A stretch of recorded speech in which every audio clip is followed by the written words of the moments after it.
उत्तर प्रदेश में बहुप्रतीक्षित जीआईसी प्रवक्ता पद के लिए शिक्षक भर्ती का विज्ञापन उत्तर प्रदेश लोक सेवा आयोग के माध्यम से जारी कर दिया गया है। आज दिनांक 12 अगस्त 2025 से आप आवेदन कर पाएंगे। साथ ही साथ एक शॉर्ट नोटिस के माध्यम से समाचार पत्र में इसके बारे में जानकारी दी गई है। आज ही इसका नोटिफिकेशन जारी हो जाएगा और आज ही से आप आवेदन कर पाएंगे। पुरुष और महिला को मिलाकर के कुल पदों की संख्या 1471 बताई गई है, जिसमें पुरुषों की पदों की संख्या की बात करें तो 777 पद हैं और महिलाओं के लिए रिक्तियों की बात करें तो 694 पद बताए गए हैं। वहीं पर प्रवक्ता स्पर्श दृष्टिबाधित राजकीय इंटर कॉलेज समेकित विशेष माध्यमिक विद्यालयों में रिक्तियों की संख्या 43 है। ठीक है, चलिए अब अगर बात करें शैक्षिक अर्हता की, तो यहाँ पर यह बताया गया है कि बिंदु 8 में जो शैक्षिक अर्हता मेंशन है उसमें ये वहीं यहाँ पर शैक्षिक अर्हता होगी। हालांकि जब डिटेल नोटिफिकेशन जारी होगा तो आप क्लियर समझ पाएंगे। वैसे शॉर्ट में मैं बता देता हूँ कि अगर आप पीजी प्लस बीएड हैं तो आप इस शिक्षक भर्ती के लिए पूरी तरीके से एलिजिबल होंगे। अब सब्जेक्ट कॉम्बिनेशन कैसे बनेगा, क्या होगा, वो डिटेल नोटिफिकेशन आने के बाद ही स्थिति स्पष्ट हो पाएगी। मोटा मोटी ये समझ लीजिए कि जिस सब्जेक्ट का आप टीचर बनना चाहते हैं, प्रवक्ता बनना चाहते हैं, उस सब्जेक्ट में आपका पीजी और प्लस बीएड आपका होना अनिवार्य है। एज लिमिट की बात करें तो 1 जुलाई 2025 यहाँ पर थ्रेशोल्ड डेट रखी गई है। इस डेट को कम से कम आपकी आयु 21 वर्ष हो जानी चाहिए और अधिकतम 40 वर्ष से ज़्यादा नहीं होना चाहिए। यानी अगर आपकी डेट ऑफ बर्थ 2 जुलाई 1985 से पहले की है या 1 जुलाई 2004 के बाद की है तो आप आवेदन करने के लिए एलिजिबल नहीं है। मतलब इस डेट के बीच में आपका डेट ऑफ बर्थ होना चाहिए। ठीक है, आज से आवेदन शुरू हो रहे हैं। 12 सितंबर 2025 तक आवेदन लिए जाएंगे और 19 सितंबर 2025 तक इसमें आप एक तरीके से शुल्क जमा करते हुए संशोधन कर सकते हैं। ठीक है, अब आवेदन के लिए सबसे पहले आपको 1 टाइम रजिस्ट्रेशन करना होगा, ओटीआर कंप्लीट करना होगा। ओटीआर किस तरीके से करते हैं, डेडिकेटेड वीडियो का लिंक डिस्क्रिप्शन में दिया गया, मेक श्योर कि आप जरूर देख लीजिएगा। बिना ओटीआर के आप प्रवक्ता पद के लिए आवेदन नहीं कर पाएंगे। ठीक है, बढ़ते हैं अगली खबर की तरफ। जैसा कि आपको ज्ञात होगा, उत्तर प्रदेश शिक्षा सेवा चयन आयोग में कुछ दिन पहले अध्याचन को लेकर के एक बैठक हुई थी, जिसमें माध्यमिक शिक्षा विभाग से अध्याचन भेजने पर मंजूरी बनी थी और लगभग 30,000 पद बताए जा रहे थे।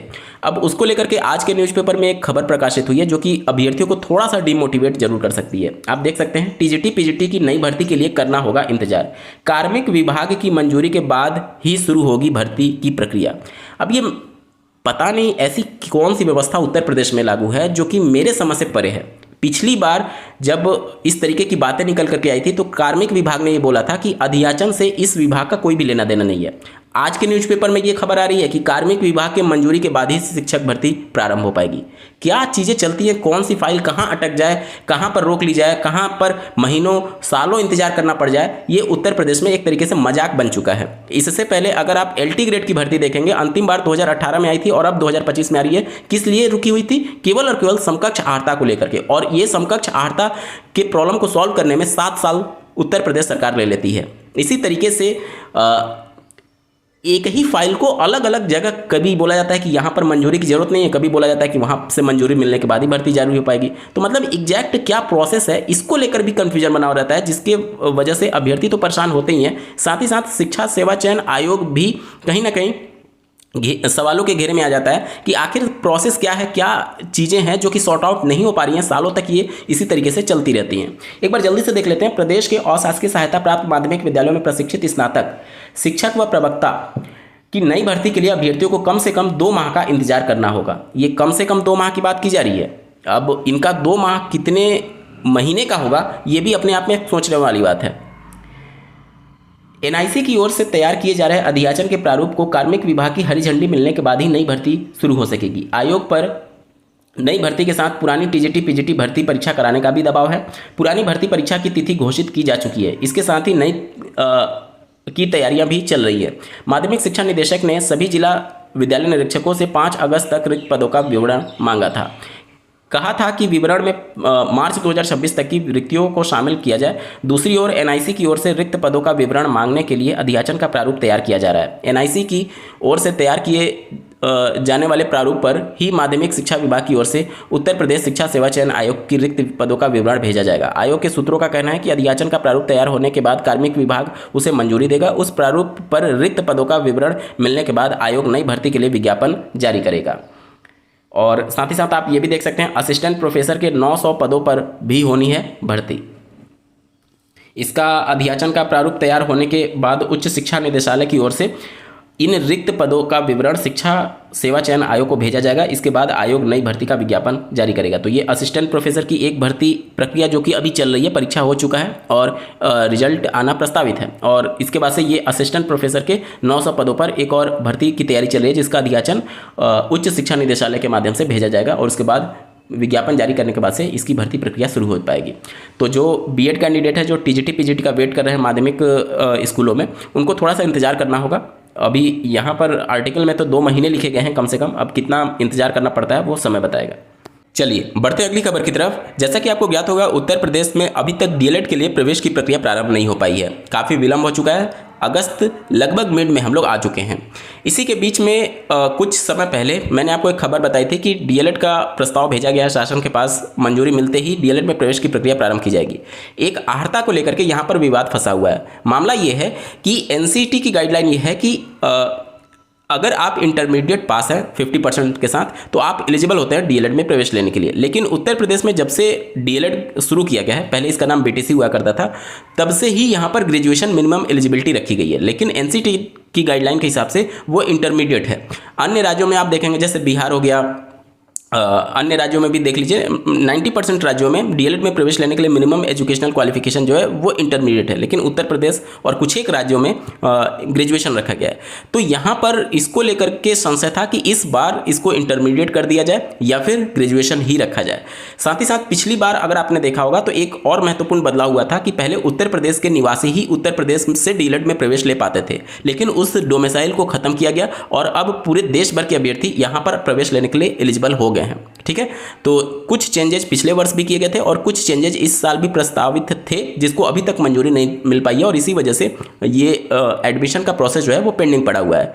अब यहाँ पर जो प्राइवेट स्कूल होते हैं, जो प्राइवेट कॉलेज होते हैं जो डीएलएड कराते हैं, उनका जो एसोसिएशन है वो इस बात को लेकर के विरोध दर्ज करा रहा है कि अगर मंजूरी नहीं मिल पा रही है तो एडमिशन ग्रेजुएशन के साथ ही ले लिया जाए और बाद में इसको मंजूरी दी जाए, या फिर जो भी प्रक्रिया हो उसको लेकर के बाद में प्रक्रिया आगे बढ़ाई जाए। यहाँ पर सोचने वाली बात यह है कि एक सत्र जब जीरो होने की तरफ आगे बढ़ता है या फिर एडमिशन का प्रोसेस स्टार्ट नहीं होता है, तो प्राइवेट इस कॉलेज जो होते हैं वो हो हल्ला मचाने लग जाते हैं कि एडमिशन नहीं होने से हमारी सीटें खाली चली जा रही हैं, ये वो 50 चीज़ें। लेकिन आप सोचिए कि क्या इनकी जिम्मेदारी सिर्फ फैक्ट्री में डीएलएड अभ्यर्थियों को तैयार करने की है या फिर इनके लिए आवाज़ उठाने की भी है कि आप केवल ट्रेनिंग करा करके छोड़ दे रहे हैं, कम से कम भर्तियों की भी बात तो कीजिए। खैर, आपको क्या लगता है कि डीएलएड की प्रवेश प्रक्रिया शुरू होनी चाहिए या फिर सत्र जीरो हो जाना चाहिए? कमेंट के माध्यम से जरूर बताइएगा, क्योंकि पहले से ही हमारे पास 18 batch, 17 batch, 19 batch, 21 batch, 22 batch, 23 batch, 24 batch, total 7 batch हमारे पास पहले से अवेलेबल है, जो कि बेरोजगार बैठे हुए हैं और ऊपर से एक नए बैच की तैयारी चल रही है। आप कमेंट के माध्यम से बताइएगा कि क्या मंजूरी मिलनी चाहिए, क्या प्रवेश प्रक्रिया शुरू होनी चाहिए या फिर इस बार एडमिशन ना हो तो ही अच्छा है। कमेंट के माध्यम से जरूर बताइएगा। चलिए बढ़ते हैं अगली खबर की तरफ। जैसा कि आपको ज्ञात होगा, माननीय सुप्रीम कोर्ट के दिनांक 11 अगस्त 2023 के जजमेंट के बाद से बीएड अभ्यर्थी प्राथमिक के लिए एलिजिबल नहीं है। लेकिन दिनांक 8 अप्रैल 2024 के माननीय सुप्रीम कोर्ट के एमपी के क्लेरिफिकेशन पर दिए गए अपने ऑर्डर के हिसाब से ऐसे अभ्यर्थी जो कि 11 अगस्त 2023 से पहले प्राथमिक में ज्वाइन कर चुके हैं और बीएड हैं, उनको एनसीटी के माध्यम से 6 महीने का एक ब्रिज कोर्स कंप्लीट करना होगा। और एनसीटी को माननीय सुप्रीम कोर्ट ने डायरेक्ट किया था कि 1 साल के अंदर ये कोर्स लॉन्च किया जाए और अभ्यर्थियों को इसके संबंध में मौका दिया जाए। एनसीटी ने एनआईओएस संस्था को अलॉट किया है इस 6 महीने के ब्रिज कोर्स को कंप्लीट कराने के लिए। ओडीएल मोड में होगा, मतलब कि ऑनलाइन ये प्रक्रिया चलेगी, आपको क्लासेस करने की आवश्यकता नहीं। जैसे एनआईओएस पहले बार एनआईओएस डीएलएड कोर्स चलाया था जिसमें सैटरडे संडे में क्लासेस चलती थी, उस तरीके की कुछ व्यवस्था हो सकती है। वैसे पूरा ट्रेनिंग जो होगा वो ऑनलाइन मोड में होगा। ठीक है, तो उसके संबंध में सभी राज्यों से एनआईओएस ने जो नोडल ऑफिसर होते हैं ऐसे अभ्यर्थियों की सूची मांगी थी जिसमें बीएड अभ्यर्थी जो हैं और 11 अगस्त से पहले ज्वाइन कर चुके हैं, 2023 के 11 अगस्त से पहले। ठीक है, साथ ही साथ ये आपको 1 टाइम ही केवल चांस दिया गया है। अगर आप इसमें चूके तो आपकी नौकरी खत्म हो जाएगी, क्योंकि माननीय सुप्रीम कोर्ट ने साफ अपने वर्डिक्ट में लिखा हुआ है और एनआईओएस ने भी अपने पत्र में ये बातों का जिक्र किया हुआ था। ठीक है, तो सभी राज्यों ने अपने यहाँ ऐसे अभ्यर्थी जो कि बीएड हैं और 11 अगस्त 2023 से पहले ज्वाइन कर चुके हैं उनकी लिस्ट तैयार कर रही है। उसी के क्रम में बिहार राज्य सरकार के द्वारा भी आप देख सकते हैं 11 अगस्त 2025 को सभी जिला के पदाधिकारी को पत्र लिखा गया 6 महीने के ब्रिज कोर्स के संबंध में। और साथ ही साथ कुछ दिन पहले अगर आप देखेंगे तो लगभग सभी राज्यों ने इस तरीके के पत्र जारी किए हुए हैं। तो अगर आप भी ऐसे कैंडिडेट हैं, खास करके उत्तर प्रदेश की अगर मैं बात करूँ तो 69,000 में ऐसे चयनित हैं, या फिर KVS PRT 2018 वाली वैकेंसी में ऐसे अभ्यर्थी चयनित हैं, तो उन अभ्यर्थियों को भी यहाँ पर 6 महीने का ब्रिज कोर्स कंडक्ट करना है। तो आप एक्टिव रहिएगा इन सभी खबरों को लेकर के, क्योंकि वन टाइम चांस आपको मिलेगा। एक बार चूंकि छूटा आपका रजिस्ट्रेशन तो खत्म है आपकी नौकरी, माननीय सुप्रीम कोर्ट के जजमेंट के हिसाब से। ठीक है, तो सतर्क रहिएगा। चलिए बढ़ते हैं अगली खबर की तरफ। उत्तर प्रदेश पुलिस विभाग में भर्ती की तैयारी करने वाले अभ्यर्थियों के लिए एक अच्छी खबर है। Uttar Pradesh police recruitment board के माध्यम से ट्वीट के माध्यम से जानकारी दी गई है। आप अपने स्क्रीन पर देख पा रहे होंगे। UPSI के लगभग 45 और 43 पदों पर भर्ती होने जा रही है 2025 में, और नोटिफिकेशन अगस्त में ही जारी कर दिया जाएगा। आवेदन तभी आप कर पाएंगे जब आप OTR कंप्लीट किए रहेंगे, यानी वन टाइम रजिस्ट्रेशन। तो OTR पहले कंप्लीट कर लीजिए। आवेदन के लिए नोटिफिकेशन इसी मंथ जारी होने जा रहे हैं। आज के वीडियो में बस इतना ही। ऐसे ही महत्वपूर्ण अपडेट के लिए इस चैनल को सब्सक्राइब करना ना भूलें। इस वीडियो को देखने के लिए आपका बहुत बहुत धन्यवाद। भगवान करे आपका दिन शुभ हो।